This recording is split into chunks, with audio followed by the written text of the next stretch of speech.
What is up? Welcome to No Punt Intended, and free agency is starting fast. Monday is supposed to be legal tampering. Instead, we got every deal known to man, and then one deal that didn't quite happen. Josh and I are going to break this whole thing down for you. Who are the fantasy winners? Who are the fantasy losers? We will let you know in just a moment.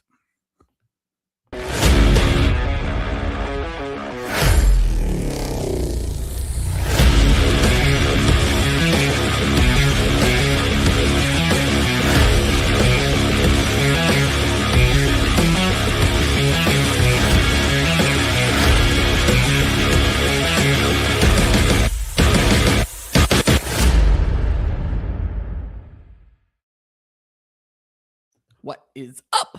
Welcome to No Punt Intended, presented by Club Fantasy. I am your host, Ryan Weiss. No Joe Zolo tonight, but with me as always, Josh Hudson. Josh, it's been a busy day for you. It's been a busy week for you, but we are ready to talk some free agents.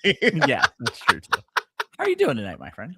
I'm good to just be talking football because I feel like that haven't really had a chance to do much of that lately.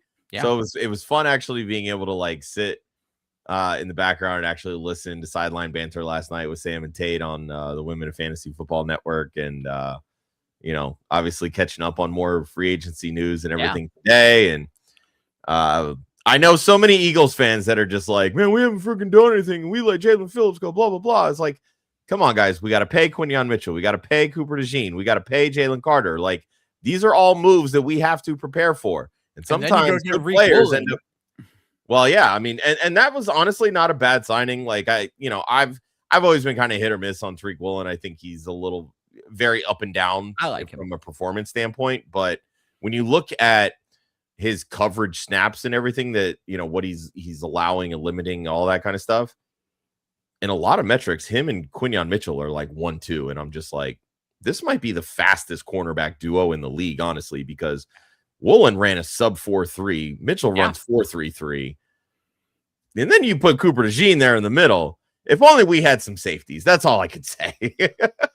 Yeah, should be interesting. Now, I may be wrong. Did they? No, I'm wrong because Kobe Bryant also signed elsewhere. Yeah. I was thinking, didn't they list when Reek moved? I thought they listed him as safety, but I think I'm getting it confused with Kobe Bryant. So honestly, I think this would be a great time to like try to bring Darius Slay back into the fold and transition to safety. There you go. Just saying, it happened. A lot of great corners have made that transition and made it very successfully. And then you get a nice veteran in that defensive backroom mix. I'm just saying. I love how you've managed to shoehorn the Eagles in when they've made no fantasy significant moves. So we are moving on. But before we do so, hit that like button, hit that subscribe button. If you happen to be listening on the Pull or Tiffy, as Joe likes to say, Apple or Spotify, go ahead and hit that follow button. Make sure you use the chat. We have super chat, but drop into the comments right now. What's your favorite free agent move? What's your least free agent move for your fantasy teams? And if you want to talk fantasy football, when this show is over, we have a Discord going on 7 days a week, 24 hours a day. There's always someone in there to chat and talk fantasy football with. But before we get in to free agency, Josh, let's start with some trades, because technically that was where free agency got started. I'm going to list these. I got a couple of questions for you. We'll break this down. I think the first trade of the offseason was Chicago trading for DJ Moore, giving up a fifth to Buffalo, DJ Moore and a fifth to Buffalo, bringing in a second. And then the biggest trade of the offseason, Las Vegas trades Max Crosby to the Baltimore Ravens for 2 first-round picks, but no, they didn't. Baltimore then reneged on the deal. Crosby failed his physical. Everybody knew Crosby was going to fail his physical. Baltimore pivots and signs Trey Hendrickson. This seems to be a cold feet situation. My buddy Dylan over at Football Guys had the best comment for this. We legal tampered too close to the sun, because none of these deals are final until I think it was today at some point. 4:00 today. Yeah, there you go. And this is what happens. Houston trades offensive lineman Titus Howard to Cleveland for a 5th-round pick. He gets a $63 million extension. Indianapolis trades Michael Pittman to Pittsburgh. It's just a pick swap there, but Pittman gets another $59 million extension. Detroit trades David Montgomery to Houston for offensive lineman Juice Scruggs, a 4th and a 2027 7th. Say that 5 times fast. New England trades center Garrett Bradbury to Chicago for a 5th. Kansas City trades Trent McDovey to the Rams for a 1st, 5th, 6th, and a 3rd. And then the Rams give McDuffie a $124 million extension. Las Vegas does get a trade done. This time it's Geno Smith going to the New York Jets. It's a return home, if you will. This is another pick swap. Basically, Vegas moved up 20 slots in this trade, but Vegas is also paying almost all of Geno Smith's salary this season. The Colts trade Zaire Franklin to Green Bay. Miami trades Minkah Fitzpatrick to the Jets. This is Fitzpatrick's, 3rd team in 6 months or something Feels like that way, that. Yeah. But Josh, let's get started with the biggest fantasy football relevant move here, and that is certainly DJ Moore. Now paired with Josh Allen, the best quarterback DJ Moore has ever played with. Let's start with, what does this mean for DJ Moore? What's his ceiling looking like out there in Buffalo, Josh? Well, let's remember that DJ Moore once played for Joe Brady in Carolina. They spent 2 seasons together in 2020 and most of 2021. Joe Brady was fired 12 games into the 2021 season. But these were 2 of DJ Moore's best seasons of his career.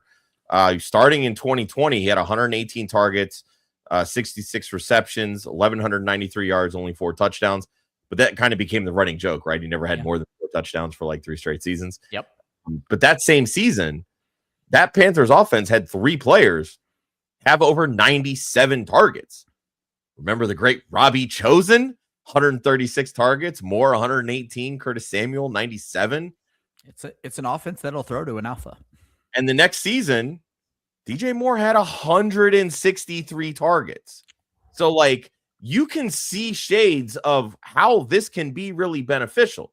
Now, let's keep in mind DJ Moore is going into what? This will be his age 29 season, I believe. Yeah. So not a spring chicken anymore. So I'm not going to assume that he can haul in 163 targets, right? But I think if we can get kind of in this like 130 target range, that's still going to leave plenty of targets for Khalil Shakir. And it's going to leave plenty of targets, in my opinion, for Dalton Kincaid, because Josh Allen is still going to throw the football. But the ability that these guys offer now opens up the middle of the field for everything that they want to do running the football with James Cook and also Josh Allen. Yeah. This is going to make this offense so much more dynamic. So even if DJ Moore comes in with 70 catches for, let's say, 1,050 yards and 7 touchdowns, you're getting a solid wide receiver too, in my opinion. And if the wheels really fall off this Bills offense, they're just going to have to throw that much more. So that increases DJ Moore's ceiling, in my opinion. So we're of a like mind on DJ Moore. I have some questions for you about Khalil Shakir, but that's the follow-up question here. So we'll get to that in a moment.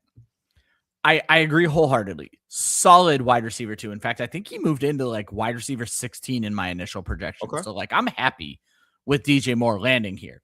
And then I started thinking for this question specifically, where you asked, what's his ceiling? What's it going to take for him to be great?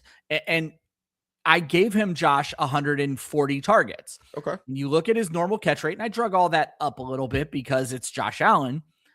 That wasn't quite good enough to get him into my top 15 even. What it's going to take, Josh, is touchdowns, and that's not something we've seen a lot from DJ Moore. But when you look at even like the 2020 season, 2021 season, Teddy Bridgewater was the quarterback. Teddy Bridgewater threw 15 touchdowns that year. Yeah. Josh Allen does that in 5 games. 100%. And that's where I was going to go. DJ Moore legitimately has double-digit touchdown upside in this offense, certainly in this first year. Like, Josh Allen is going to feed him this year.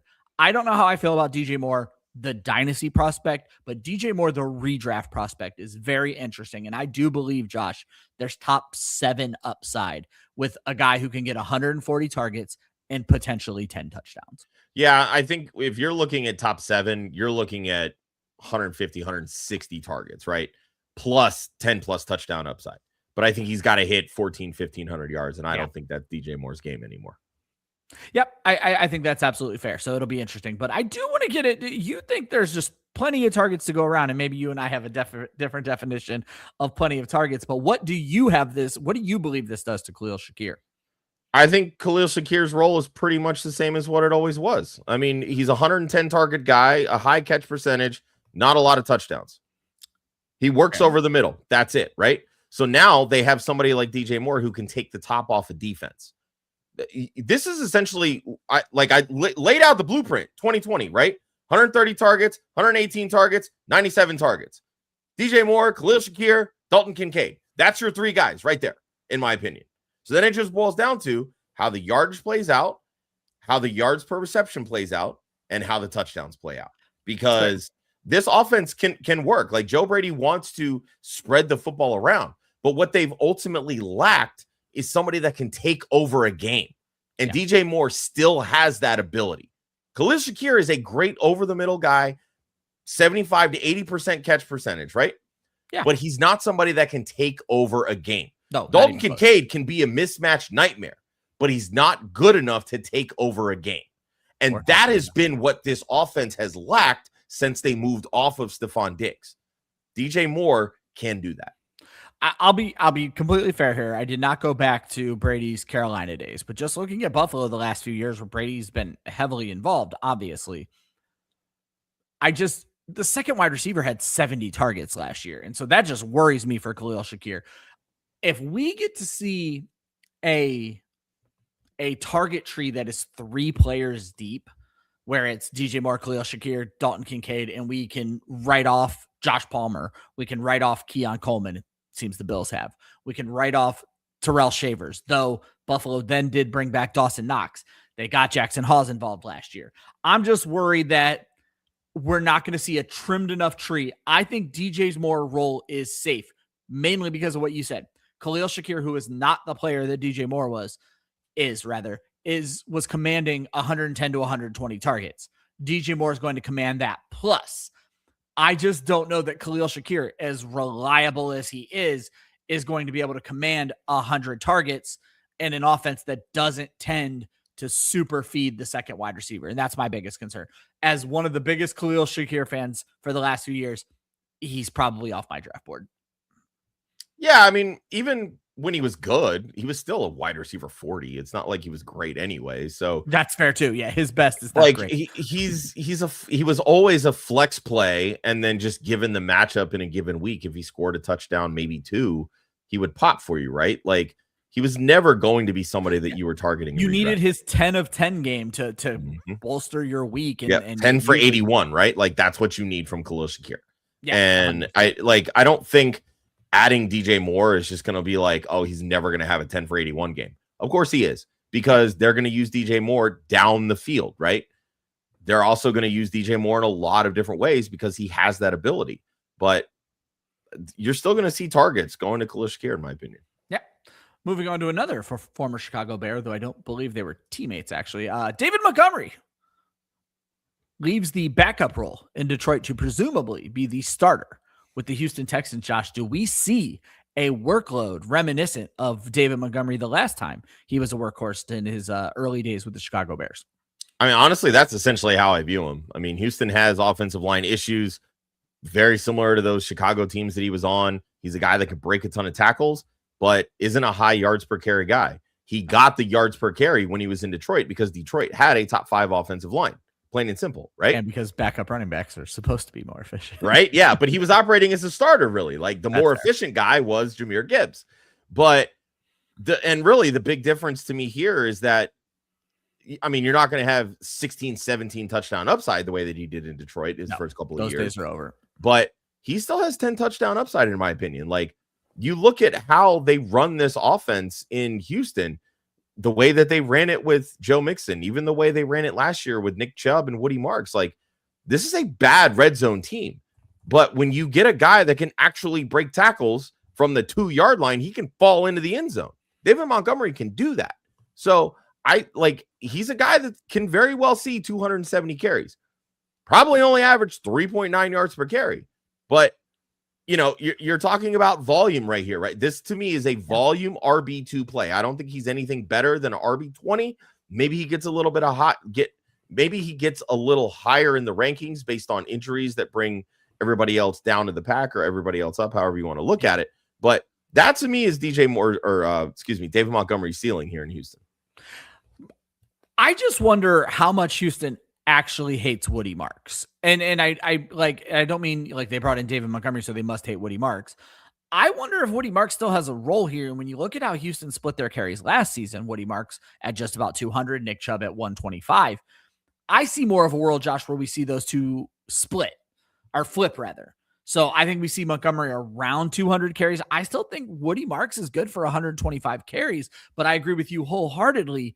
If there are touchdowns to be scored, the ball's going to David Montgomery. Woody Marks proved time and time again last season he was unreliable inside the 5-yard line.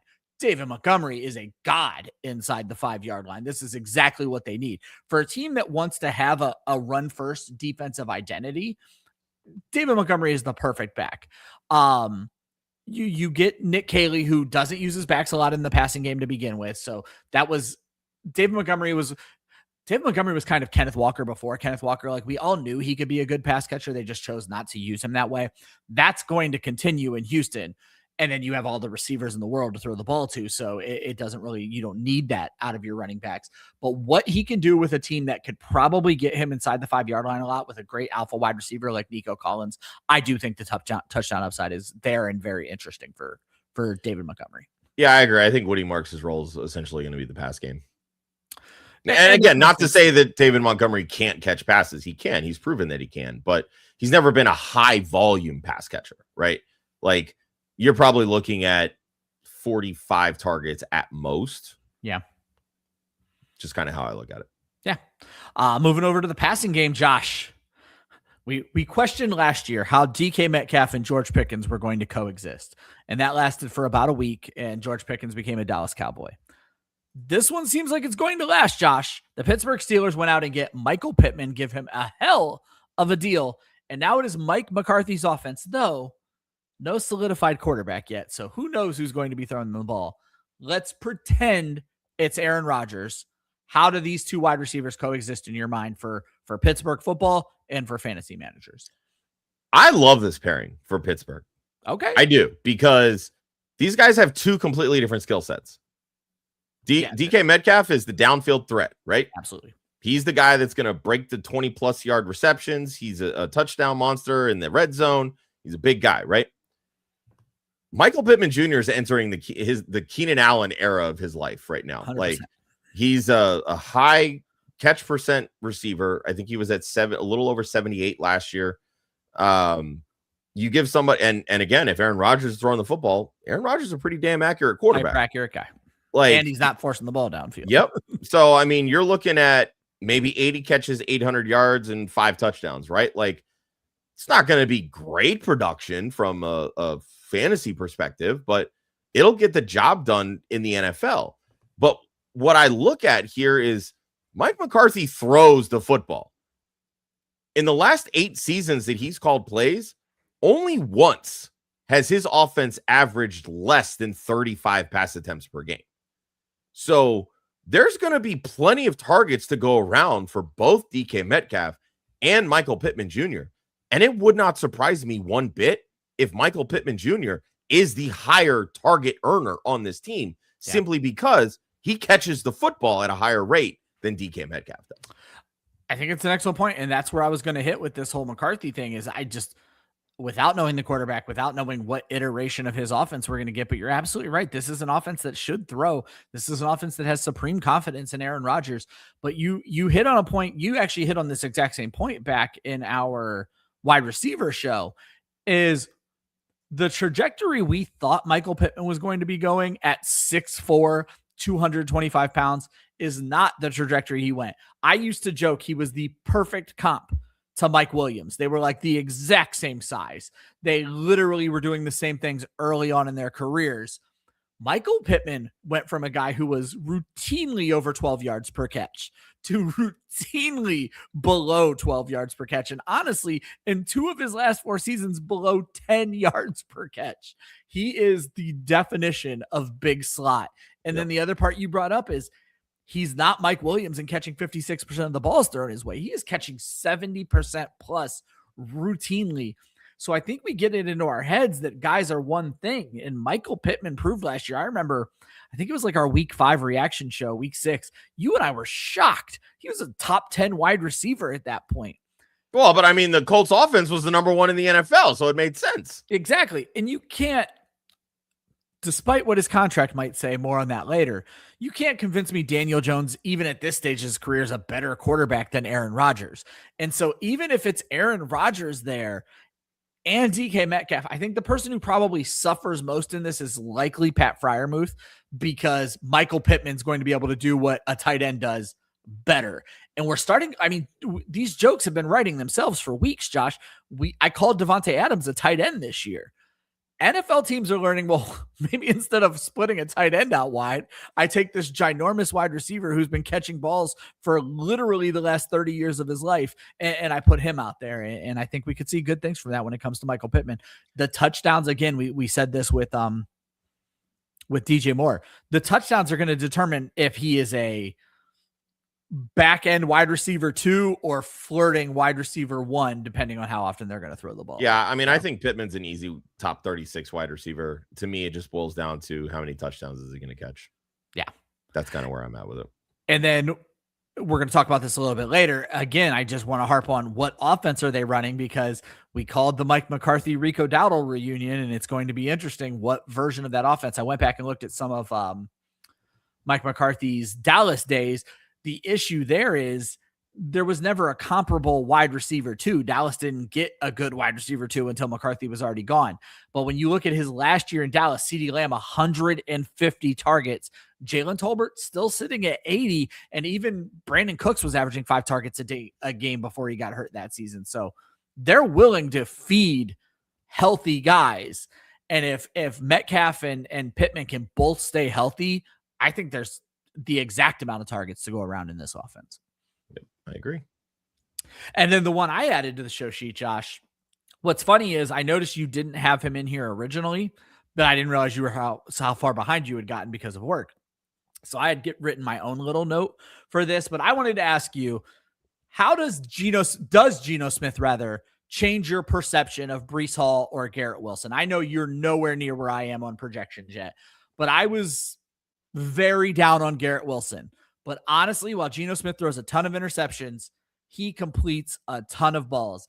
And when you look at Garrett Wilson's receiving profile over the last few years, Josh, he needs an accurate quarterback. And I actually got more excited for Garrett Wilson with the entrance of Geno Smith. So I'll look at it less from the Geno side of things and more from the Frank Reich side of things, right? He's the new offensive coordinator for the Jets. In Frank Reich's 6 seasons as a play caller, he's averaged 34.5 pass attempts per game. So he's going to throw the football, right? Yeah. They don't have a wide receiver 2.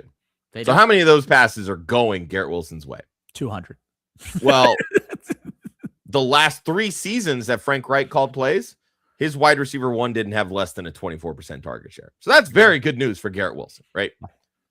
What I worry about is not the receptions and the yards, because those are all going to come. Geno's going to sling the football. Touchdowns. It's all touchdowns. Yep. When Geno broke out in Seattle and actually earned the right for us to even be talking about him from a fantasy perspective, those 3 years since that 30 touchdown season, he's had 20, 21, and 19 passing touchdowns and had 9, 15, and 17 interceptions. Interceptions have gotten out of control. So really, the way that I kind of look at Garrett Wilson from this perspective, he kind of becomes a boom or bust top 24 guy for me. And it's not because I don't think that he's going to see the targets. He's going to see the targets if he's on the field. It's just going to be how many are going to be accurate? How many are going to get picked off? How many are he going to find? How many are going to actually get him into the end zone? Because sure, he could have 90 catches, 1,300 yards, and 4 touchdowns. Like, he's entering the Terry McLaurin era of his career right now, right? Like, that's kind of what I see with Garrett Wilson. And honestly, Josh, that's exactly the point I would have made, but for Geno, and I don't want to make it like Geno's this like Lord and Savior. He's certainly not. But I was going to go there, Josh, is like, are we developing a stigma of Ohio State wide receivers now? Because obviously there's... Well, they keep landing with shitty quarterbacks. What else are Marvin we Harrison do? issues as well. But the one thing I had to do, Josh, is I was shocked. I don't know Garrett Wilson's game as well as I'm sure a lot of our audience does. This dude's catch rate has just been abysmal since I don't think he's crossed 60%. And it's certainly not his career average at this point. Geno Smith has completed like 70% of his passes the last 2 years, even with the uptick in interceptions. So while I agree, Garrett Wilson in PPR formats might get you a few tackles on Geno Smith interceptions as well. I think we're going to see a catch rate, Josh, approaching 60, 61, 62% for Garrett Wilson, which is something we've never seen. He's going to lose depth of target, but like you said, the volume is going to more than make up for the yards per reception dip. And again, stop us when you've heard this, it will come down to the touchdowns. But what I will say is, I if I remember correctly, because I just did the update this morning, Garrett Wilson was like my wide receiver 28 and jumped up to like wide receiver 19 for me just by giving him some actual percentage points in his catch rate. Yeah, I mean, I see it. Like I said, I think he's top 24 guy. I mean, a lot of his catch percentage is really tied to the fact that he's played with a lot of shitty quarterbacks. I mean, Justin Fields last year, Zach Wilson, not really a lot going on there in New York. So he's kind of been a product of the system at that point. But yeah, I mean, they paid him $30 million a year. So clearly they believe in him. So yeah. Well, we're talking about Geno or no, Garrett Wilson. I was like, oh, no, because the Raiders are paying Geno. Before we move on, let's at least acknowledge the chat. You guys are bringing up stuff that we're going to talk about a lot later on in the show. I want to throw Noah up on the screen. Busting out a dynasty trade because Josh, there was a little discord in our Discord for lack of a better phrasing on what folks should do with Kenneth Walker in dynasty. And I'll call out names you guys have heard on the show all the time. And the reason you should join our Discord, Hoove and Chris Molina, two great dynasty minds, are on opposite sides of this, where Hoove said, Hoove didn't say, go grab Ken Walker, but he was definitely on his side. Chris said, I'm selling every share of Ken Walker I have because Chris is scared of the CEH stigma. Everybody lands in Kansas City. We think they're going to be great, and they let us down. So Noah here sold high on Kenneth Walker, traded him, Zach Charbonnet. So that guy got 2 starting running backs now, but brought back Ashton Jeanty and landed a second, Josh. And when you're dealing with running backs, trading down for age is never a bad idea. I personally see this, certainly if the team who acquired Ken Walker is in a kind of win now mode.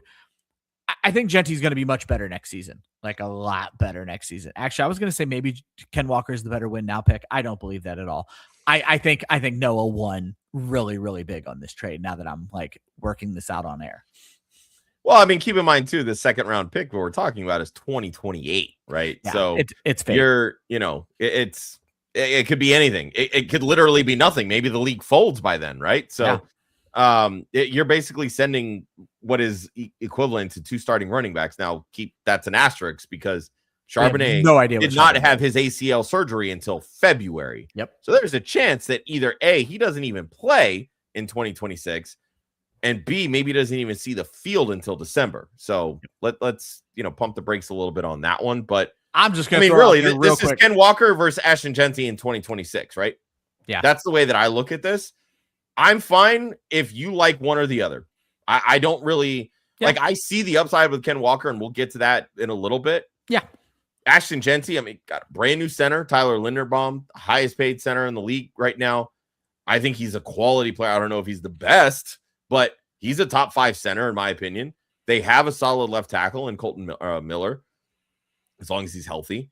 Yeah. And the system works for running backs. Exactly. So then it just boils down to how much are they going to feed Ashton Jeanty? Because right now they don't have anybody behind him. And this isn't a great running back class that's coming in from the draft. So I don't think that you're going to see anything less than 270 carries for Ashton Jeanty. Ken Walker, we know that when he gets a heavy workload, tends to get hurt. So what does this workload look like for Ken Walker? So I'm fine with really either because I see the upside with both. I will say I do trust Ashton Jeanty more in Dynasty than Ken Walker. Yeah. And then while we don't go into a ton of IDP on this show, the chat does not let us down. Scampers, Jalen Phillips to the Panthers was the most shocking move. And guess what? The Panthers weren't done yet because they went out and got Devin Lloyd as well. All of a sudden, Josh, the Panthers have at least the right names showing up on what has been terrible defense the last few years. Yeah, I mean, you look at the system that Giro Evero, I think is how you pronounce his last name. It is very similar. It has a lot of similar characteristics to what Vic Fangio runs in Philadelphia. That's obviously the system that has brought out the most in Jalen Phillips, which was why Philly was trying to re-sign him. But going as high as $30 million for a guy that's never had more than 7.5 sacks in a season, that feels really rich. But Phillips makes an impact with pressures. Yeah. He was one of the highest pressure rates in the NFL amongst defensive ends last year, which again, that's what helped the Philly defense because it pushed them to get rid of the football faster. And Philly has a damn good secondary. They had 2 all-pro corners, not 1, 2. So Carolina has a great secondary. They've just never had a pass rush to go with. Exactly. And this is what I'm getting at. So like we saw about, with Devin Lloyd, the turnover machine and creating all those big plays in Jacksonville this past year. If he can bring that same mentality and that same edge to this Panthers defense, we could be looking at a top 10 defense in the league. Could be looking at arguably the best defense in the NFC South. A Falcons-esque turnaround, exactly, because part of the Falcons turnaround is not going to be playing for them this season, especially as more details come out that James Pierce is a psychopath. Josh, let's move on from this topic with a great question from Keenan, because this is one I didn't know how we were going to fit into the show, and I think this is a great question. What do we believe happens with Max Crosby now? I think that the Raiders are probably going to keep him because if they end up trading him, they're not getting 2 first-round picks. So you're looking at a situation where instead of getting 2 first-round picks, you're selling low on your best asset simply to trade him when you still have the cap room to fit him in with the moves that you're making. You can see a turnaround, right? I mean, obviously it's a tough division. Kansas City's going to bounce back. Chargers were a playoff team. Broncos obviously won the division. So, maybe they're an 8-win team, which obviously that's not really what Crosby wants to sign up for, but maybe they see some level of growth. Maybe some of those top teams, we saw it with Kansas City. They got hurt and they fell off, right? How do we know that doesn't happen with Denver or the Chargers? So that's why the saying exists, any given Sunday. So I think with the move, I like a lot of the moves that the Raiders made. And I think that Crosby can fit with that and be the type of leader. And he's the type of guy that will see the fact that somebody flagged his medicals and said, well, you know what? This is what you could have had. So fuck you and whatever. And then come out and win defensive player of the year. Like that's the kind of mentality that he has. As I say, if I'm the Raiders have had a nice offseason. Jalen Nailor's whatever. We'll get to that in a moment. So they haven't made a big impact at wide receiver, but they also have early picks in next year's draft that they can use to address this. I'm trying to read the comment here because it's basically saying what I'm saying out loud right now from Scott. So I'll put that up on the screen.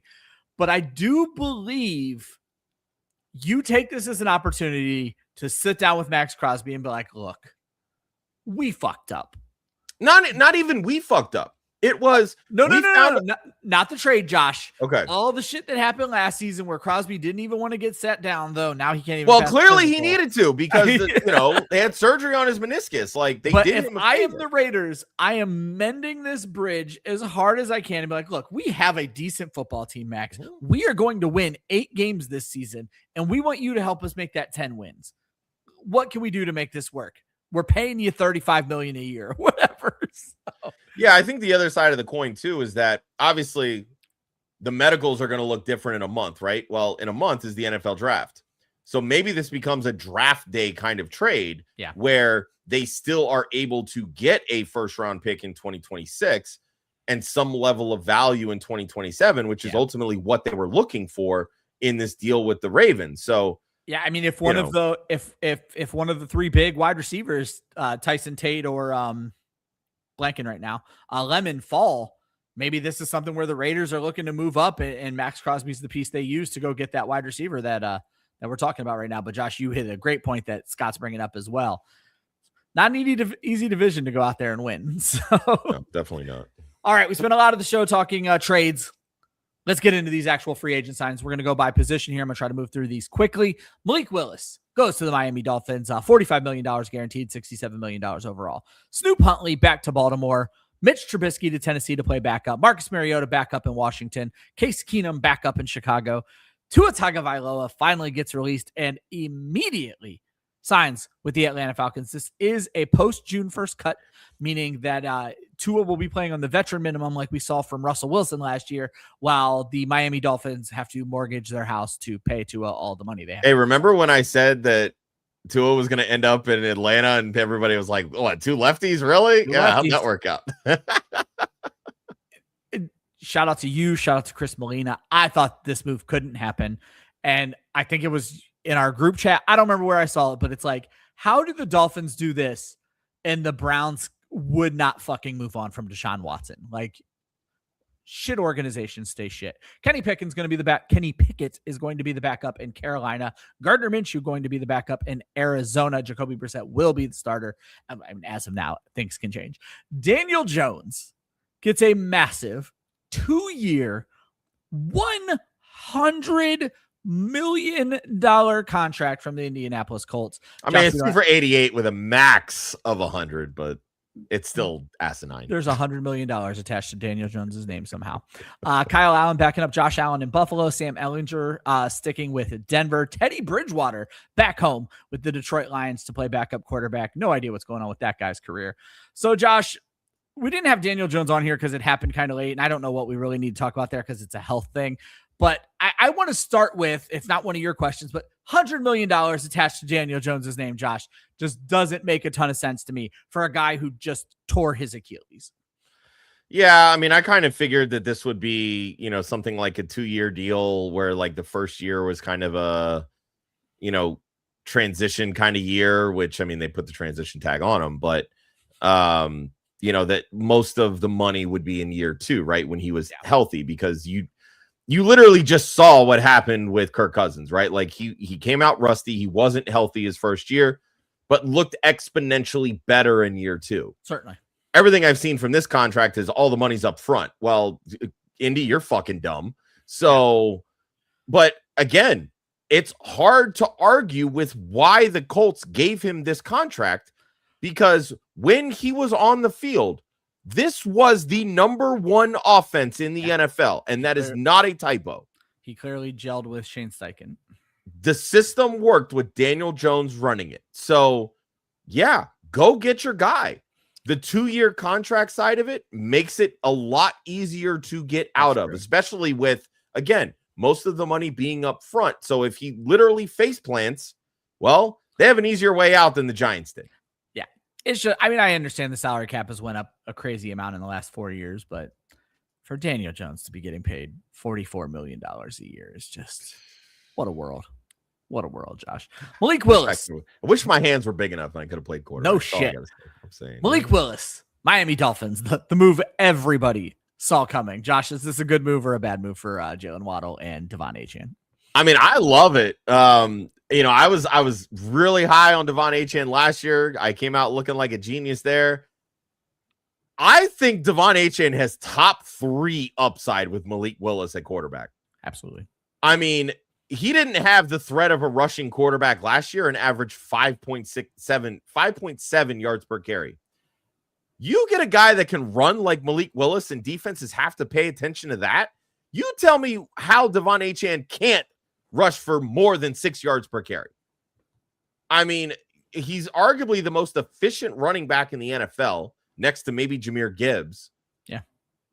Jahmyr Gibbs is doing what he's doing without a mobile quarterback. What do you think Jahmyr Gibbs could do with somebody like Lamar Jackson, for instance, right? Like, you're talking about 7 yards per carry. That's the world that Devon Achane is entering into right now.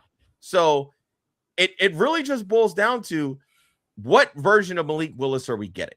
Yep. Are we getting the high efficiency, high completion percentage, low passing volume Malik Willis that we had in Green Bay? Or are we getting the I look like a JV quarterback that just played out of like a Division III school in college and doesn't know how to play in the pros. Because that's the biggest question here. The biggest question is, who is Malik Willis? This guy has never thrown more than 61 passes in a season. And and again, I understand that, right? Like, we're projecting the same way that we would be projecting the way we projected last year with Justin Fields.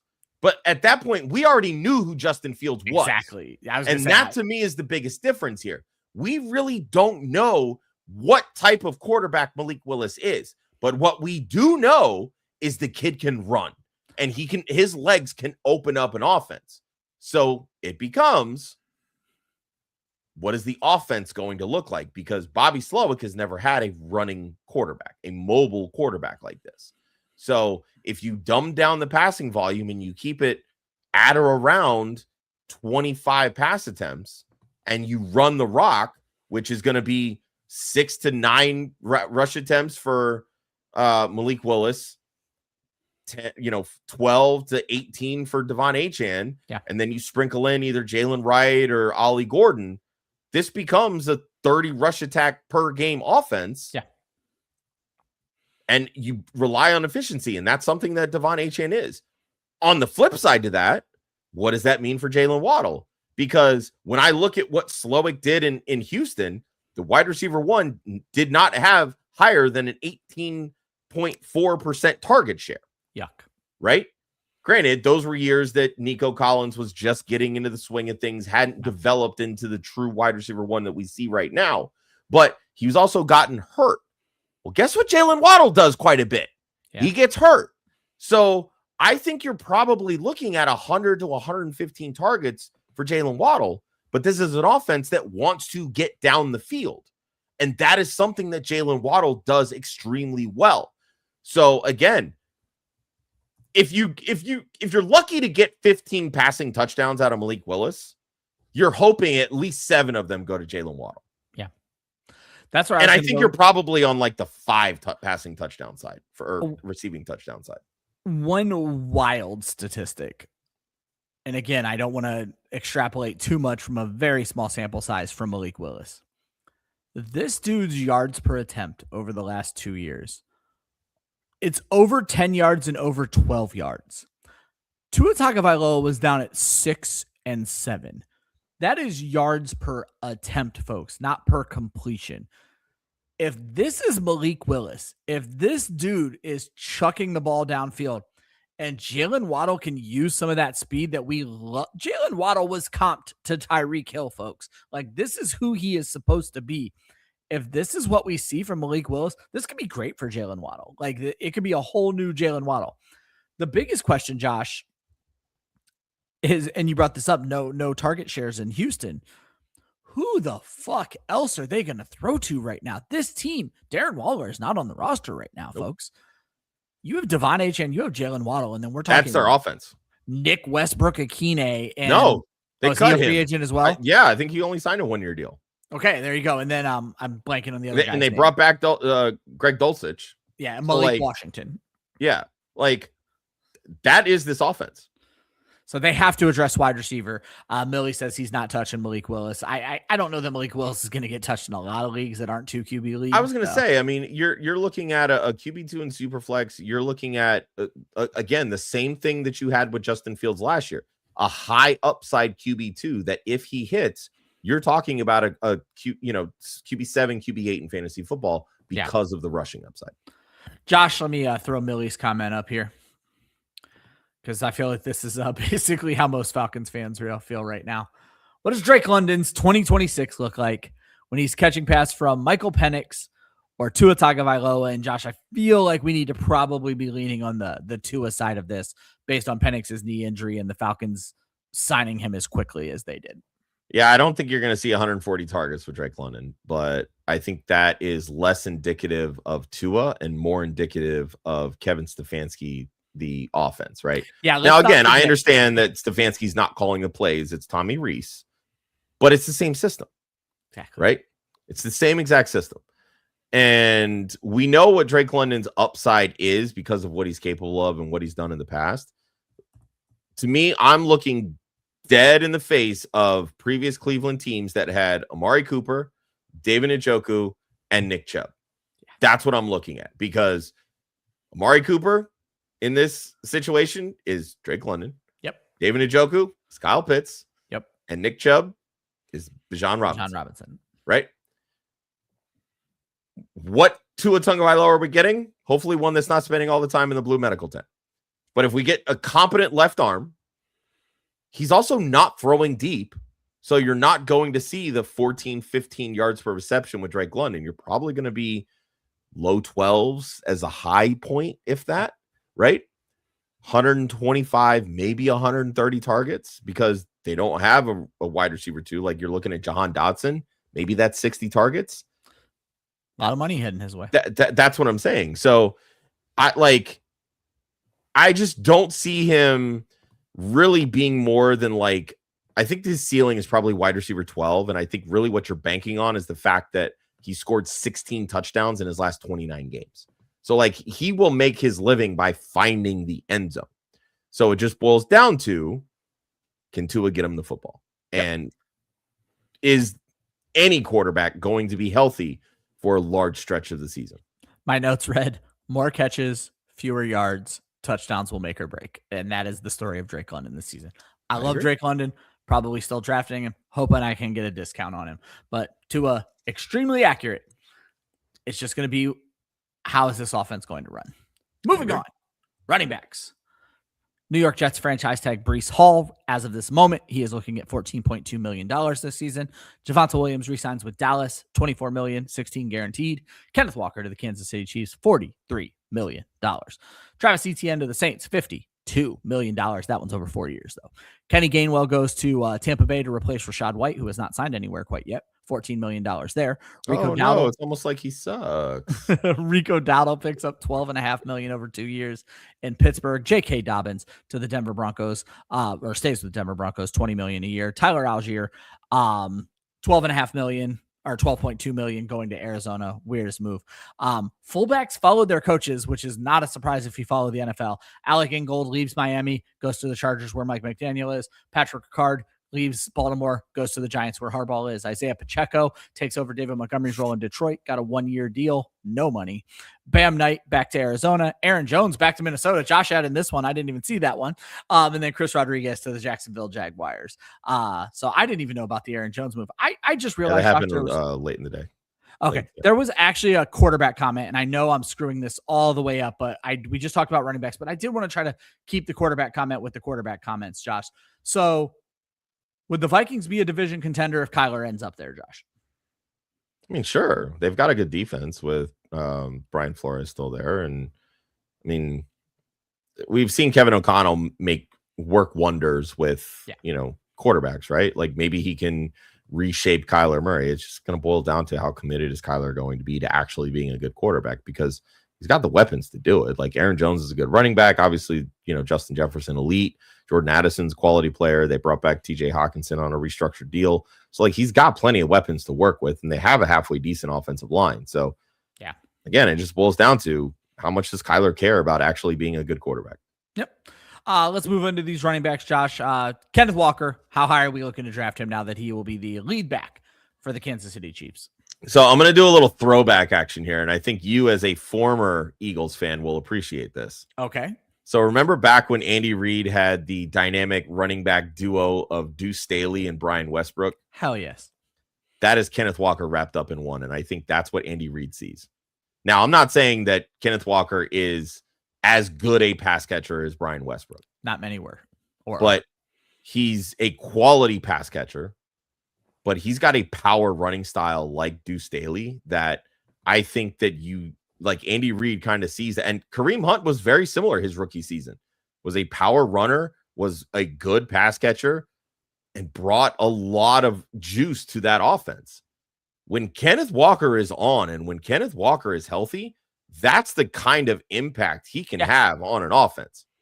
The problem is he's never healthy a full season with a big time workload. People want to point to the fact that, he was fully healthy this year. Yeah. Zach Charbonnet had 184 carries. Yeah, there was some to Kenneth Walker's 221. Guess who right now is the RB2 on the Kansas City Chiefs? Brashad Smith, a converted wide receiver from college. He is not carrying the football 184 times. Certainly not. So we need a fully healthy Kenneth Walker here. Yeah. I don't know that we get that. Yeah. But if we do, you're looking at top 7 upside in fantasy football. I was going to say, we're essentially Kenneth Walker. And that's what it boils down to. Like, I just think for me with Kenneth Walker, I think people, and to a degree, I agree with Chris in the Discord, and I agree with Hoove. Like, I see the upside. The upside is 100% there. But the problem is, and we say this all the time, you don't hate players, you hate ADP.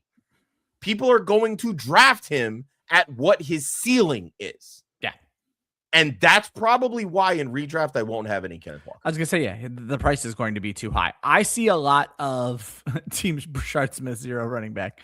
I see a lot of Kenneth Walker being drafted at his ceiling. Josh, I personally, when I kind of statted him out, I think we're going to see a very similar Kenneth Walker to what we saw last season. And that's not good for fantasy. It's not bad for fantasy. It's exactly what you want. I think you'll see more touchdowns. I do think you'll see. I mean, Kenneth Walker had 5 rushing touchdowns. Like, you're going to see more rushing. Yeah, and I think I have him at 10. So you're absolutely right. Yeah. The one thing I have is, and it's why I have him at 10 touchdowns, is he's landing at Kansas City at the perfect time. They need to baby Patrick Mahomes back, but teams are still going to need to respect his arm. Let's put it very bluntly. Kenneth Walker has not played with a quarterback where teams need to respect their arm at all. Sam Darnold was a fucking joke last year, people. Go look at the numbers. And then we're talking Geno Smith and maybe Russell Wilson. I'm trying to remember. Yeah, Kenneth Walker's career would have been Russell Wilson. So we're dealing with never guys who were at their best. And while Mahomes won't be at his best, Mahomes at his worst is better than every player I just named. So, yeah, 100%. That's why I say, like, I think 2 guys that when it comes to redraft season that I'm going to be really in on from a upside perspective are Kenneth Walker and Omarion Hampton. Yeah. But the problem is people are going to draft them at their ceiling. Yeah, the hype on Omarion Hampton, God forbid if that guy has a great preseason, because the hype is already there. Yeah. And it's going to get wild. Moving from Hoove's favorite Discord topic to Hoove's favorite real world topic, Travis Etienne to the New Orleans Saints. Josh, are we looking at workhorse Travis Etienne? Because I brought this up in our running back show. Travis Etienne has hit a surprising amount of carries over his career. Yeah, I mean, what worries me on the potential of Travis Etienne workhorse, Alvin Kamara is still a New Orleans Saint. Yep. But a 31-year-old Alvin Kamara can still catch passes. And so maybe they team these two together, which would feel really strange considering how much money Alvin Kamara is making and how much they just signed Travis Etienne to. But I'm going to go under the assumption that Alvin Kamara is not a New Orleans Saint when the 2026 season hits week 1. Seems like a good assumption. And if that's the case, there is nobody in that Saints backfield. Audric Estime, Devin Neal, Kendre Miller, not a damn one of them makes me think that Travis Etienne is not going to touch the football 300 times. Yeah. So, yeah. Yeah, I'm with you 100%. And who brings up Kamara to Jacksonville or Seattle? I doubt it'll be Jacksonville now. Not that Chris Rodriguez is an end-all, be-all, but I think Seattle makes a lot of sense considering where Charbonnet is at and the fact they haven't added anybody. And if you read it's not a great running back class either. Yeah. So. And so, yeah, I think that one will be super interesting. But that's where I was, Josh, is if Kamara's there, I don't think it's the worst thing in the world for them to split catches. But I do think Etienne's going to be used as much as he can be handled. My larger concern here, Josh, is unless he changes his stripes, Kellen Moore has been stingy when it comes to throwing the ball to the running back over the last few seasons. And that was with Alvin Kamara, albeit not a healthy Alvin Kamara. But I don't know that we're going to see the passing volume for Travis Etienne potentially that what we saw from him in Jacksonville. But I don't think, as you brought up, I don't think the Saints have any other choice but to run every dime they can out of that money they just gave Travis Etienne. Yeah, I mean, we saw ebbs and flows with Juwan Johnson at the tight end position, and they don't have an established wide receiver 2 yet. Maybe that changes. They've got the 8th pick. We've seen a lot of the mocks with, the top 3 wide receivers being drafted in the top 10. So maybe they do pull the trigger on one of those guys, and now they have a legitimate wide receiver 2. And I think if that's the case, Travis Etienne probably only has 30 to 35 catches, if that. And I think that might be his ceiling. So you're probably going to need him to have 260 plus carries, and he's going to need 10 plus touchdowns, which again, we've seen that from Travis Etienne. So it's not out of the realm of possibilities, but the touchdown upside lies strictly with, does Tyler Shuck continue to progress in his maturation as an NFL quarterback? Because he looked good towards the tail end of the season. And if he continues to grow, this offense is only going to look better, which is ultimately going to be Travis Etienne looking a lot better. I still think he's a low-end RB1. I'm perfectly fine drafting him there. Again, what worries me is the receiving upside. Yep. I'm going to apologize to the audience. This show sheet is big. There was a lot of free agent moves. We're going over an hour tonight, folks. Josh, where do you see Bishal Tootin, last year's combine hero, now that he has the backfield to himself? I mean, he doesn't, but he's certainly the most exciting guy in that backfield. I mean, I think he's fine as an upside RB2. I think, to me, he's probably square in that 20 to 25 range, which was where, like, a lot of us had, like the young rookie running backs last year, the Travion Hendersons, the Kaleb Johnsons, the Quinshon Judkins. Like, we kind of all had them in that range as, they could obviously exceed this, but there's a chance that maybe they just fall flat on their face, like we saw with Kaleb Johnson, right? But I think that's kind of where Bishal Tootin's at. They didn't use him a ton in the passing game. He clearly has that ability, but the best pass catching running back in that team is LaQuinn Allen, the kid from Syracuse. And more importantly, he's the best pass blocking running backs that they have. So you might only be looking at a 2-down guy in Bishal Tootin.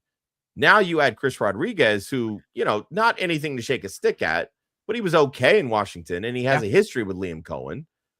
That was his college coach at Kentucky. Oh, I had no idea. Yeah. Okay. So, and they signed him to a $5 million a year deal. So it's not like my concern here that was Tootin is a change of pace back again, and we see very Chris well Rodriguez take as many starting snaps. So, but I mean, again, I think it's probably like a 40, 30, 25 kind of split, and I don't really think.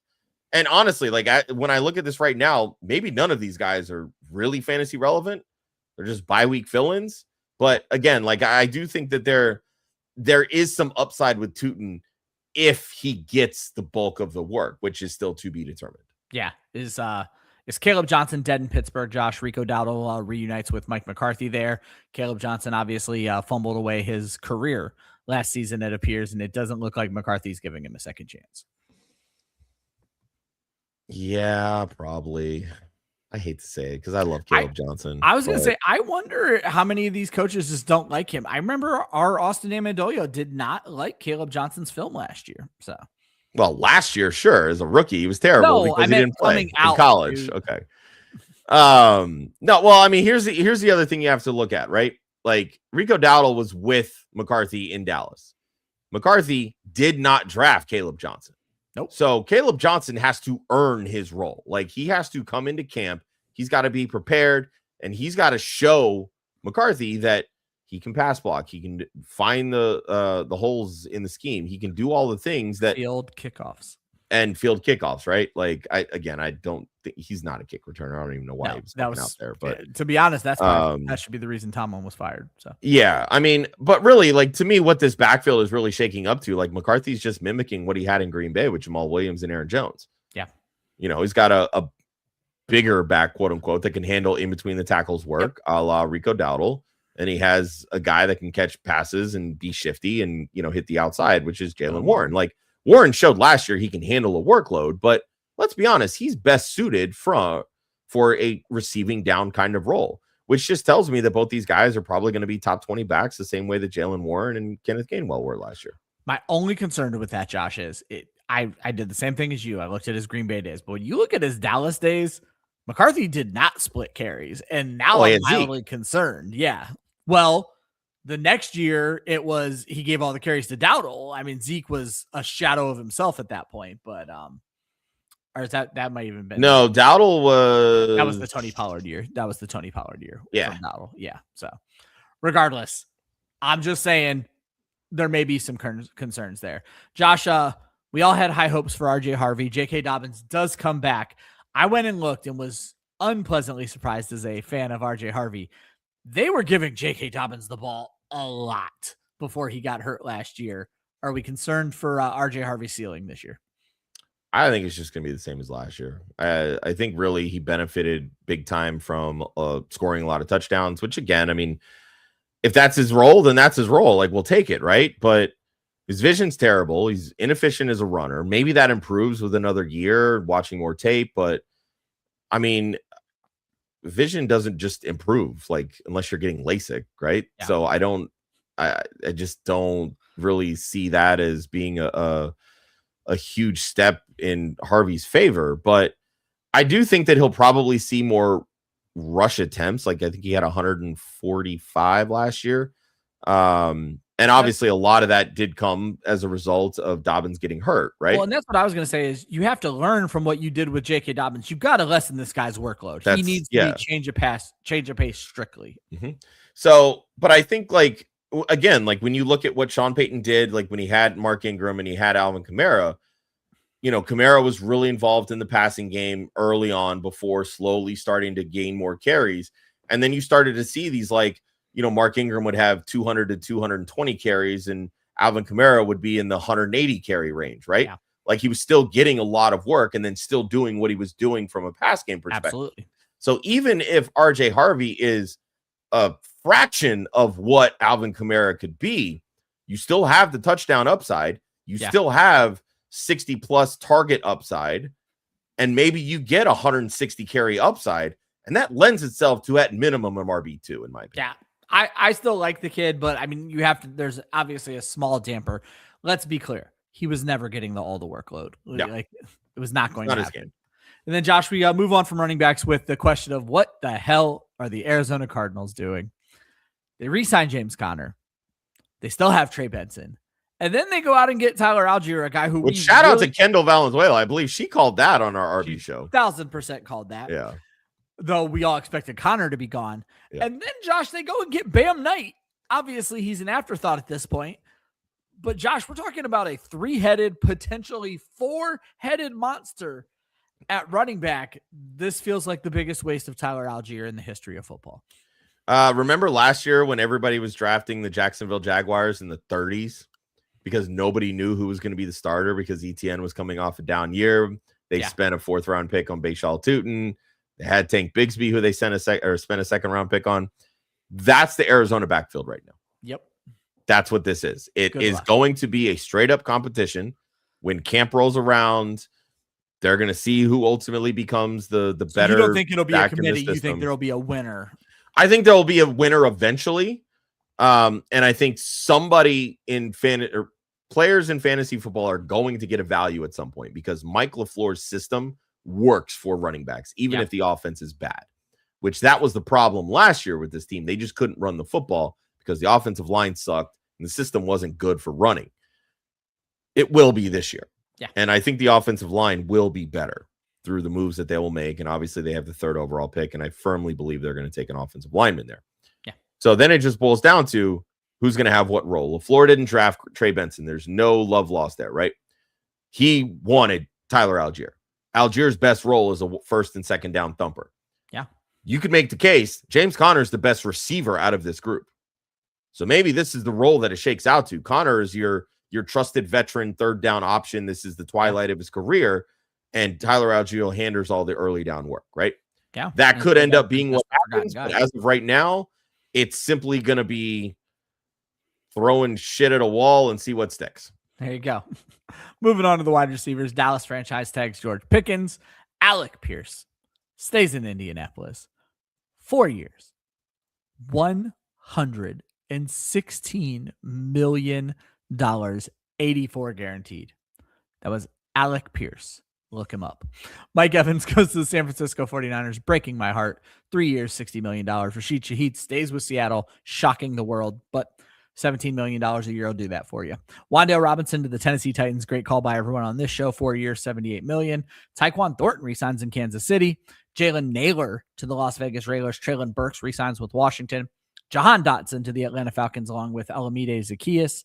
Kendrick Bourne to the Arizona Cardinals. Romeo Doubs to the New England Patriots, $20 million a year. Khalif Raymond leaves Detroit to rejoin Ben Johnson in Chicago. And Sky Moore to the Green Bay Packers, Josh. But we need to start with what kind of money for Alec Pierce? Way back earlier in the show, Keenan said Alec Pierce's agent deserves all the glory. I actually was talking to a good friend of mine, Josh, this past weekend about when I saw the potential money that Pierce was going to command.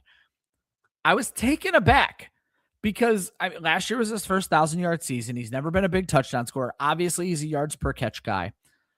Obviously, when I was thinking about this, I did not think Michael Pittman was going to be gone. But this is a lot of money for a rather unproven wide receiver, Josh. Yeah, he's never had more than 50 catches in a season. He's white Deshaun Jackson. Yes. That's his game, right? It's big plays. It's 20-plus yards per receptions. Now he's got to act as an actual wide receiver one, which he's never been in the NFL. Nope. Played that role in Cincinnati, okay? This is why Desmond Ridder even flirted with starting in the NFL, right? Yeah. It's really interesting to me because, look, this is the leverage of free agency. That is what Alec Pierce is benefiting from. And because some team was going to pay him, so obviously the Colts needed to and they seemed enamored with him. Like, yeah. Sauce Gardner was like, should I lock him in my basement? Like, he was one of the first names that was all the hype for this thing. Yeah, I mean, I don't know. It's interesting to say the least, but to me, it's, kind of similar to what we were talking about with Pittsburgh, right? Like DK plays the downfield role. You've got Pittman as the underneath option, right? That's kind of how this offense is going to shake out now. 1,000%. Pierce is going to be that downfield option. Now you have Downs and Tyler Warren, who they spent a first-round pick on, to kind of be those underneath options. So, and then, the offense is just going to run through Jonathan Taylor. So I think really that's where this contract is coming from. Like, they had to pay him this much to keep him in Indy. It wasn't because he's, quote, worth it, right? Like, he's not a transcendent wide receiver one. But what he does is help make this offense go, because the true cog in this offense is Jonathan Taylor, and everybody else needs to complement that. And having a guy like Alec Pierce who forces one safety to not ever be in the box because he has to be there to help on that downfield shit, I think that's an excellent point you made there. Josh, obviously Mike Evans in his advanced age has had some injury issues, and San Francisco has a whole new injury superstition. So how long before the 49ers are regretting giving Mike Evans any money at this stage of his career? Week 3? Yeah, it feels about right. Week 4 of the preseason? No. So I would honestly put the over-under on Evans games played at about 9.5. Yeah. I'm not afraid to take the under. I'm really not. I'm nervous about all those things, Josh, but what I will say, looking at a lot of Brock Purdy's numbers from last year, Brock Purdy turned a fucking corner last year. He did. I agree. And he is a quarterback that with a healthy Mike Evans will know how to take advantage of him. I agree.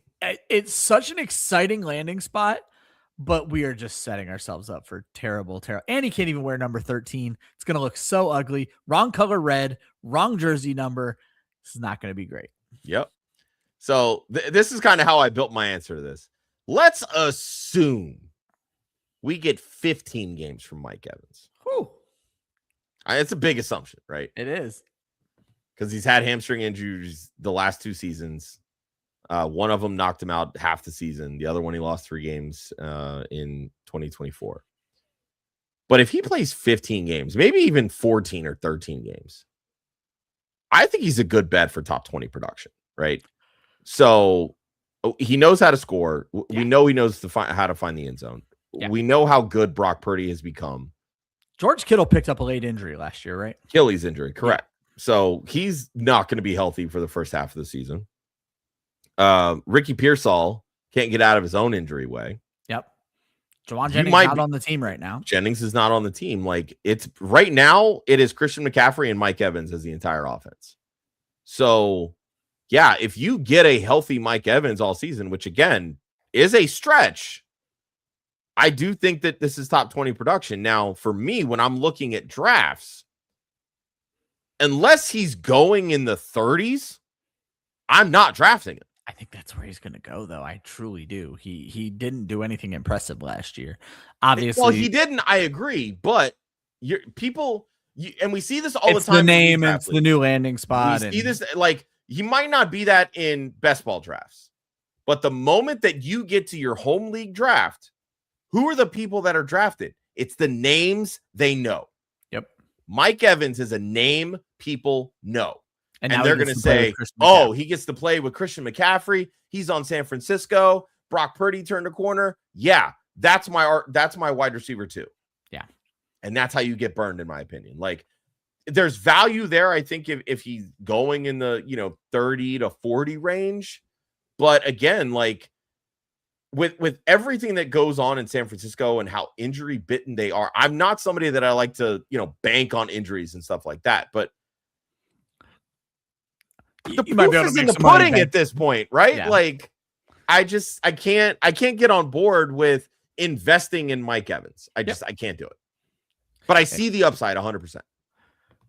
Trone said his Titans are cooking in free agency, Josh, and they got my king, Wan'Dale Robinson. Will it be 3 years in a row at 140 targets with his exact same head coach, Josh? I will say what worries me the most is that with Brian Daboll, he was typically a low ADOT guy that barely got over 10 yards a catch. Yeah. That obviously changed this year, this most recent season, because Malik Neighbors got hurt. But yeah, I don't know if he hits 140 again, but I do think 125 is pretty well within reach. Right? 120 might be his floor on this team. It could very well be. Cam Ward's not afraid to throw the football. I do like this move. The team hasn't moved off Calvin Ridley yet, though. Nope. So if these guys kind of operate as like a wide receiver 1A, 1B type, you're going to see 100+ targets for both of them. I don't know that Daboll's going to call 600 pass plays, but if they get into the high 570s, I think both these guys clear 125 pretty easily. And there's going to be, I think both are very easily wide receiver 3s. What I think gets real interesting is if they do move off of Ridley, then Wan'Dale might get to keep his high ADOT thing because Alec Nailor can be the Wan'Dale of this offense. Yeah, no, I agree. And it could be fun. Josh, I do think if I'm betting, I'm certainly betting over 130 just because I think it could be real nice. The biggest concern here is they do have nice draft capital. Is any of that spent on one of these wide receivers? Well, and that to me is the other thing, right? So like sitting at 4, all the noise is that somebody is drafting Jeremiah Love, the running back out of Notre Dame, in the top 5. Yeah. I could see Tennessee being that team. I could see the Giants being that team. I don't think he gets past Washington at 7, right? Any of those 3 teams also could be in the wide receiver market. Yep. So if Tennessee grabs the running back, that's great for Wan'Dale. If Tennessee grabs the wide receiver, I think that's still great for Wan'Dale because that just tells me that just means that they're moving off of Calvin Ridley at that Calvin point. Ridley, and then they'll cut him in June, right? He'll be a post-June cut. So, I think this is a great spot for Wan'Dale. I mean, we talked about it on the wide receiver show. I thought that the Giants would still end up re-signing him, but this was the only other option, in my opinion. It was Washington, it was New York with the Giants, or it was Tennessee with familiarity. And, we got Tennessee. So, Josh, did you see enough out of Jalen Nailor last year that he deserves a wide receiver 1 shot with the Las Vegas Raiders? He's never had 445 yards or 30 catches in a season. So no. Short answer, no. Yeah, but I mean, a weird signing. The last 2 seasons, he scored 10 touchdowns. I say he has been an exciting player for blocks of weeks in fantasy football. Yeah, so I mean, it's just one of those things where it's like, all right, you make this move. Who the fuck is your wide receiver one? Because Trey Tucker is not it. Like, I get it's Brock Bowers. So, like, if you're looking at it that way, yeah, Tucker, you're 2, maybe.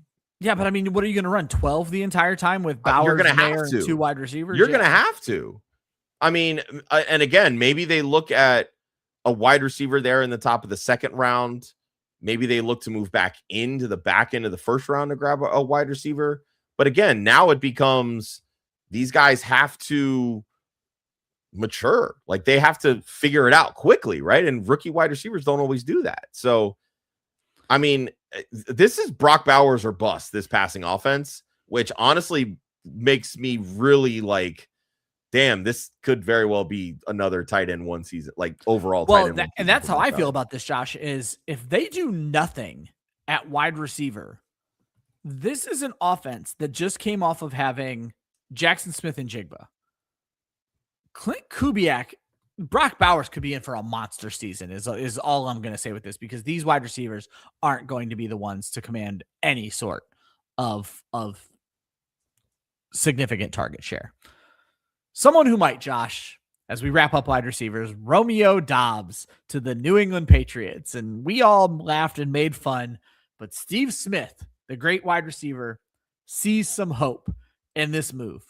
Did Joe's video he sent us do enough to sway you? I'll be honest with you, I did not watch the video because fuck TikTok. You, Steve Smith. But no, I mean, look, if Steve Smith likes him, then I'll buy in. I said this during the wide receiver show.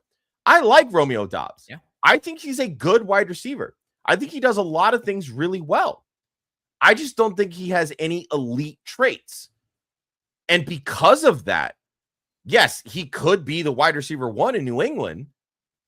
But all that really tells me is that he does exactly what Stephon Diggs did last year with maybe a little bit more touchdown upside. I don't see a difference. Yeah, Dobbs does have a nose for the end zone. I just don't really see a difference. Like, so that maybe that's fine for fantasy, but I don't think it's going to be like over the top. I got to draft Romeo Doubs for fantasy kind of thing, right? Like, he becomes a high upside wide receiver 3 for me, which really that's what we were drafting Stephon Diggs at last year. Yeah.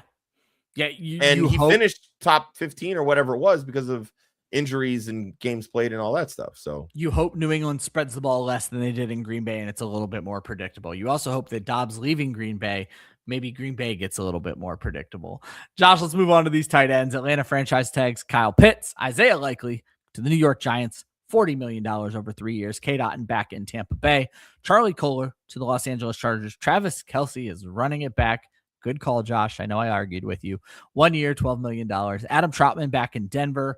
Austin Hooper to the Atlanta Falcons. That's a return trip. Noah Fant to the New Orleans Saints to back up Jawan Johnson, presumably. Tyler Higbee stays with the Rams.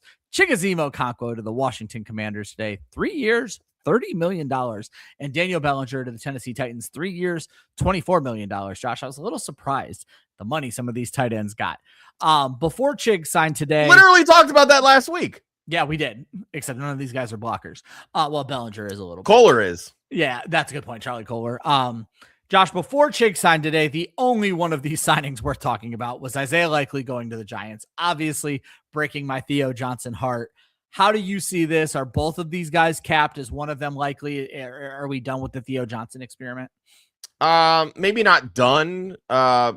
Just look at it this way. Who's the wide receiver 2? Who's Wan'Dale Robinson? I mean, and that's really what it boils down to, right? Yeah. Like, and obviously it's a different offense, but it's a very different offense. They're bringing in Declan Doyle. No, Declan Doyle's to Baltimore. Baltimore. They brought in oh fuck, who did they bring in? It'll take me 2 seconds to find it. All right, I'll let you figure that out. But Matt Nagy. Oh God. That's how you ruin someone's night. Fuck my life. Actually, no, I'm an Eagles fan. I love this for them. Anyway, no,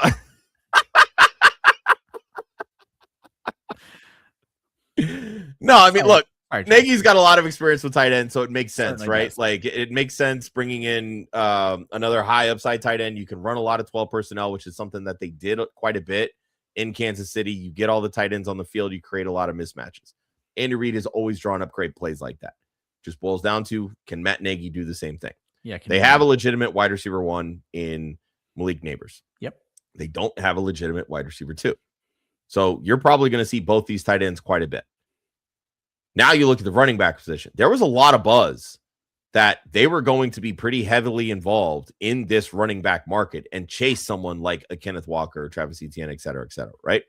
Well, they obviously didn't get one of those guys. So maybe that's going to put them square in play for Jeremiah Love if he's there at 5.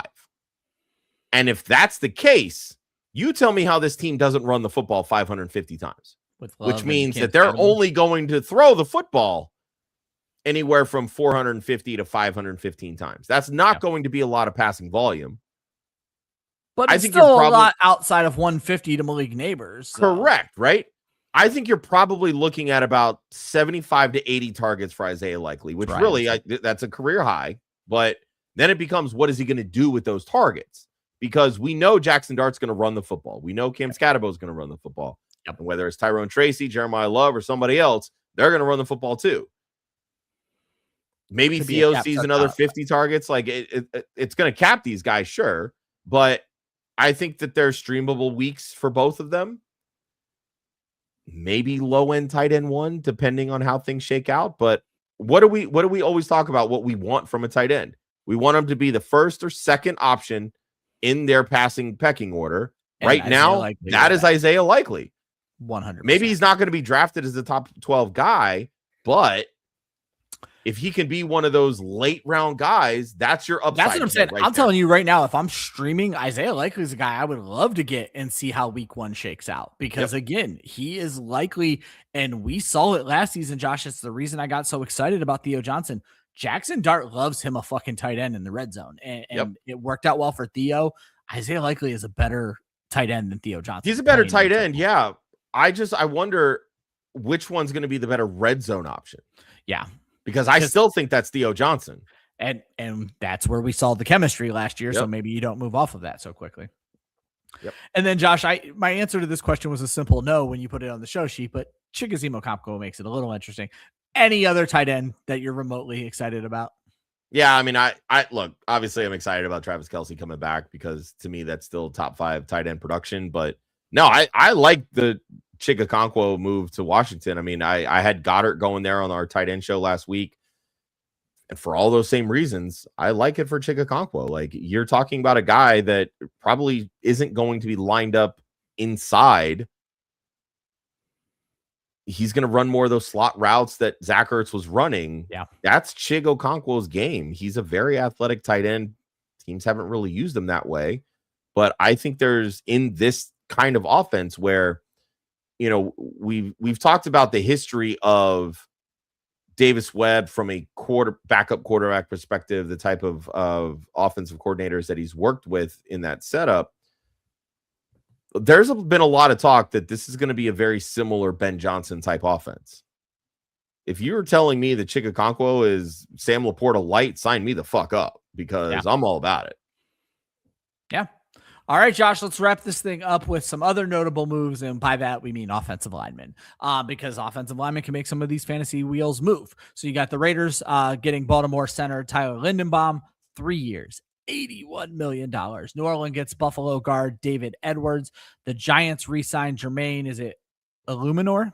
New England signs from the Jets Elijah Vera Tucker. Cleveland gets Zion Johnson from the Chargers. Arizona adds Isaac Sumalo from Pittsburgh. Baltimore gets guard John Simpson from the Jets.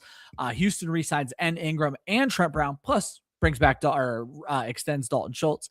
And the Chargers went out and got Washington center Tyler Badaz. So, Josh, when you look at this and the big investments of offensive line, what players are you now more excited about because of what has been built around them? So there's two. The first, obviously, being Ashton Genty. Okay, that was you get a quality center in there to anchor the offensive line. I like the system. I think that Genty's in for a big time bounce back from year one. But I'm looking at Cleveland.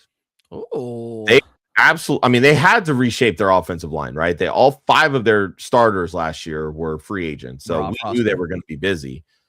They made the trade with Houston for Titus Howard, so now they've locked down the right tackle spot. They bring in Zion Johnson from the Chargers. They re-signed Tevin Jenkins, who was always better as a guard versus a tackle that Chicago was playing him at. And then you sign Elgin Jenkins from Green Bay, who can play both guard and center. Presume he'll probably play center here. Now the hole is left tackle. You're sitting at 6. That's exactly who they're taking at 6. And I've seen some mocks with them taking that Freeling kid from Georgia, who with all of the top tackles in this draft, they're all right tackles. Freeling being the true left tackle is probably going to get a bump up because of that. So I think that's a really good move for Quinshon Judkins. And if this line gels very quickly, it's only going to make life better for Harold Fannin because now he doesn't have to block. Yeah, it isn't going to be used that way. Correct. Nope. I'm with you. Anytime a running back gets a center, I get excited. So we're talking Ashton Genty, and then Keenan says he's surprised the Chargers were quiet. They were quiet. They don't need a whole lot, but guess what they got? A center. And so I love this for Omari and Hampton. Give me that. But Josh, I'm going to go another way with this question, because one thing I kept noticing with these is every player who signed somewhere else used to play for the Jets. You're telling me now Breece Hall has no offensive line and has Geno Smith at quarterback. I think this guy is going to see an insane amount of it in the box. And Josh, I think Breece Hall is probably off of my draft board as it stands. So while I love Omari and Hampton, I love what you brought up for Cleveland, I love Ashton Genty, I am literally terrified for what should be one of the best running backs in the NFL and is never going to be. Yeah, it does scare me a little bit with Breece Hall. I mean, I didn't think John Simpson was really anything that great. I mean, I understand them not re-signing Elijah Vera Tucker simply because the dude's always hurt. Like, he's very talented, but he's always hurt, right? I think their tackle spots are good. They've got a little bit of work to do on the interior, but they have so many draft picks. That's very true. So many. If they hit on their draft picks, I could be, and that's really what it boils down to. Like, but you're also looking at rookies too, right? Like, rookies sometimes take time. Like, you could draft a rookie high. Just ask the Giants. Look how Evan Neal turned out. Yeah, so you take the good with the bad, but I think really what the Jets needed to do, they needed to rebuild the defense. They needed to get pieces that would fit with what Aaron Glenn wants to do. And now they need to build around their stars, right? They're building around the core so that they can draft their quarterback next year. Yeah. Does Geno get them a higher draft pick? I don't know. He could. He fucking got the Raiders the top overall pick. So the Jets seem it happened once. Maybe it can happen again. The Jets are just copying the Raiders playbook here to get this first pick. So, right. Folks, that wraps up this year's episode on free agency. I want to get us out of here in under 90 minutes. Thank you for riding with us this long. Next week is our annual Intro to Dynasty, and what a guest. One of my favorite, Marvin Eloquin from the Fantasy Footballers, joins the show. And guess what? For the first time in like 7 years, you don't have to hear Joe bitch about his Dynasty team. It's going to be me and Josh talking Dynasty with Marvin Eloquin, one of our favorite people to chat it up with. And we're going to do a special time for this one. We're going Thursday at 9 o'clock again, Josh? Yeah, we can do 9 o'clock. All right, so normal time, different day. If you are ready to learn Dynasty, get better at Dynasty, or just talk Dynasty with us, make sure you tune in for that episode with Marvin Eloquin. That is going to be the end of this show. For Josh, I'm Ryan. Follow Club Fantasy on all the socials at Club Fantasy FFL. The website is clubfantasyffl.com. Always remember, defense wins championships, offense wins fantasy football, and we will see you next week for Intro to Dynasty.